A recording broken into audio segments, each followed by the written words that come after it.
भगवान श्री कृष्ण और कर्ण के बीच के ऐसे कौन से रहस्य थे जिन्हें हम लोग नहीं जानते। आइए जानते हैं इस कहानी के माध्यम से।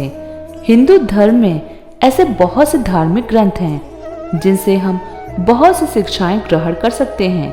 उन्हीं ग्रंथों में से एक है महाभारत। यह एक ऐसा धार्मिक ग्रंथ है जिसमें छल, ईर्ष्या, विश्वासघात और बदले की भावना का बाहुल्य है, लेकिन इसी में प्रेम, अकेलापन और बलिदान भी है। वैसे तो महाभारत का हर एक पात्र मुख्य रहा है, लेकिन आज हम बात करेंगे कर्ण और कृष्ण के संबंधों के लेकर कुछ महत्वपूर्ण बातें। तो आइए जानते हैं इस बारे में। कुंती पुत्र कर्ण एक महान योद्धा था जो कौरवों की ओर से लड़ रहा था। कुंती श्री कृष्ण के पिता वसुदेव की बहन और भगवान कृष्ण की बुआ थी। कुंती का पुत्र होने के कारण कर्ण भगवान श्री कृष्ण का भाई था। कृष्ण के कारण ही कर्ण को अपने कवच और कुंडल इंद्र को दान देने पड़े थे। दरअसल श्री कृष्ण ने ही अपनी नीति के तहत इंद्र से कहा था कि तुम ब्राह्मण वेश में कर्ण के पास जाओ और उससे दान के रूप में कवच और कुंडल मांग लो, क्योंकि यदि महाभारत के युद्ध में कर्ण के पास उसके कवच और कुंडल रहे तो उसे हराना मुश्किल होगा।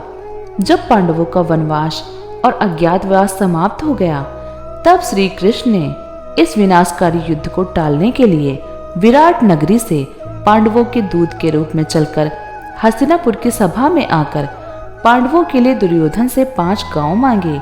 लेकिन जब दुर्योधन ने कह दिया कि बिना युद्ध के तो सुई की नोक के बराबर भी भूमि नहीं दी जाएगी, कहते हैं कि उस समय हस्तिनापुर से बाहर बहुत दूर तक छोड़ने के लिए श्री कृष्ण के साथ कर्ण आया था। उस एकांत में श्री कृष्ण ने कर्ण को बता दिया था कि वह कुंती का ज्येष्ठ पुत्र है। यह सुनकर कर्ण के पैरों के नीचे से जमीन खिसक गई थी। उसने कहा, हे मधुसूदन, मेरे और आपके बीच में जो ये गुप्त मंत्रणा हुई है, इसे आप मेरे और अपने बीच तक ही रखें, क्योंकि यदि जितेंद्रिय धर्मात्मा राजा युधिष्ठिर यदि यह जान लेंगे कि मैं कुंती का बड़ा पुत्र हूँ तो वे राज्य ग्रहण नहीं करेंगे। कर्ण ने आगे कहा था कि उस अवस्था में मैं उस समृद्धशाली विशाल राज्य को पाकर भी दुर्योधन को ही सौंप दूंगा। मेरी भी यही कामना है कि इस भूमंडल के शासक युधिष्ठिर ही बने। युद्ध के 17वें दिन शल्य को कर्ण का सारथी बनाया गया। उस दिन कर्ण तथा अर्जुन के मध्य भयंकर युद्ध होता है। युद्ध के दौरान श्री कृष्ण अपने रथ को उस ओर ले जाते हैं जहां पास में ही दलदल होता है। कर्ण का सारथी यह देख नहीं पाता और उसके रथ का एक पहिया दलदल में फंस जाता है। रथ के फंसे हुए पहिए को कर्ण निकालने का प्रयास करते हैं और इसी मौके का लाभ उठाने के लिए श्री कृष्ण अर्जुन से तीर चलाने को कहते हैं। बड़े ही बेमन से अर्जुन असहाय अवस्था में कर्ण का वध कर देता है।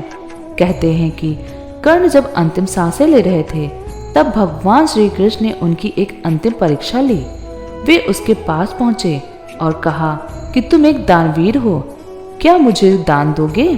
कर्ण के पास उस वक्त कुछ नहीं था, पर उसे ध्यान आया कि उसका एक दांत सोने का है, तो उसने उस हालत में भी एक पत्थर से अपना दांत तोड़कर श्री कृष्ण को दान स्वरूप भेंट कर दिया। कर्ण के भाव को देख भगवान श्री कृष्ण बहुत प्रसन्न हुए और उन्होंने कर्ण से कोई भी 3 वरदान मांगने के लिए कहा। अपने पहले वरदान में कर्ण ने कहा कि कृष्ण जब अगला जन्म लें तो सूत लोगों के उद्धार का कार्य करें।